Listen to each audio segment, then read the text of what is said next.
नाज़िन ठंडो गुलाम हैदर जे ॻोठ मीर मोहम्मद खान में सिरनि जे भठनि ते दूंहें ऐं दज़ सबबि ॻोठाणा सां ऐं चमड़ी जी बीमारियुनि में मुब्तला थियण खां पोइ एहतिजाज कंदे भठा बंदि कराइण जो मुतालबो कयो आहे।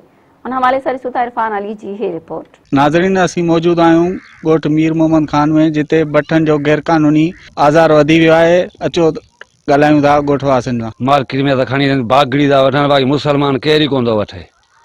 ऐं जेको खूह आहे असांजो बाबाणो, भठे जे करे पाणी धप करे वियो आहे। टंडे जा मां पाणी पिया पियूं, सफ़ा परेशान आहियूं। जीअं ई असांजो जंजाल आहे।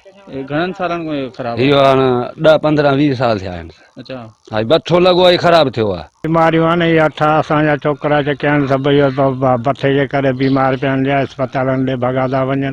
हीअ भठे वारनि त असांजो ज़ुल्म करे छॾियो आहे। ऐं दुआनि जे करे सख़्ती आहे, साहु माण्हू राति जो साहु कोन थो खणी सघे। फसल ॿिया टिया सभु तबाह थी विया आहिनि। परियां वण बि ॾिसो अंबनि वारा सभु सुका पिया आहिनि। मार्केट खणी था वञूं, को मार्केट में केरु पुछा ई कोन थो करे। ऐं गवर्नमेंट बि असां सां तावण कान थी करे।